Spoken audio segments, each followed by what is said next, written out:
MLA Pinnelli Ramakrishna Reddy వ్యవహారంలో AC బాధితురాలుగా మిగిలిందా? వ్యవస్థలన్నీ ఆయనకు సపోర్టు చేశాయా? అరెస్టు నుంచి ముందస్తు బెయిల్ మంజూరు వరకు కొందరు అధికారులు పావులు కదిపారా? ఎన్నికల ఫలితాల వరకు రిలాక్స్ దొరకడం వెనుక వారి హస్తముందా? ఏపీ పొలిటికల్ సర్కిల్లో ఇదే ఆసక్తికర చర్చ. ఎమ్మెల్యే పిన్నెల్లి రామకృష్ణారెడ్డికి హైకోర్టు ముందస్తు బెయిల్ మంజూరు చేసింది.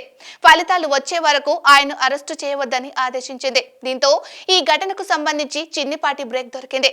జూన్ 4 తర్వాత వచ్చే ఫలితాలు అనుగుణంగా పిన్నెల్లి అడుగులు ఉంటాయి. ఆయన రాజకీయ జీవితం ఉంటుంది. మాచర్ల నియోజకవర్గంలో విధ్వంసాలు చోటు చేసుకున్న సంగతి తెలిసిందే. ఓ పోలింగ్ కేంద్రంలో ఈవీఎంలను పిన్నెల్లి ధ్వంసం చేసిన సీసీ ఫోటేజ్లు బయటకు వచ్చాయి. దీనిపై ఎలక్షన్ కమిషన్ సీరియస్ యాక్షన్ కు దిగింది. తక్షణం పిన్నెల్లి రామకృష్ణారెడ్డిని అరెస్టు చేయాలని ఆదేశించింది. అక్కడి నుంచి ఆయన ఎపిసోడ్ నడిచింది. అదిగో అరెస్ట్, ఇదిగో అరెస్టు అంటూ హడావిడి సాగింది. ఈ మొత్తం వ్యవహారంలో కొందరు అధికారుల హస్తం ఉందని ప్రచారం సాగింది.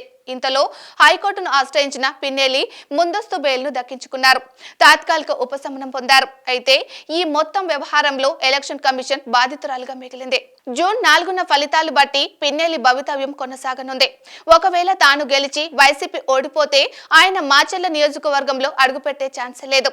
తనతో పాటు వైసీపీ ఓడిపోతే ఆయన రాష్ట్రంలోనే కనిపించారు. ఒకవేళ వైసీపీ గెలిస్తే మాత్రం ఆయన ఈ కేసు నుంచి బయటపడినట్లే. లేకుంటే మాత్రం అటు ఈసీ చర్యలకు, ఇటు క్షేత్రస్థాయిలో రాజకీయ ప్రత్యర్థులకు తప్పనిసరిగా టార్గెట్ అవుతారు. ప్రజాక్షేత్రంలో అవమానాలు పడటం ఖాయం. అందుకే జూన్ 4న వచ్చే ఫలితాలు అందరికంటే పిన్నెల్లి రామకృష్ణారెడ్డికి కీలకం.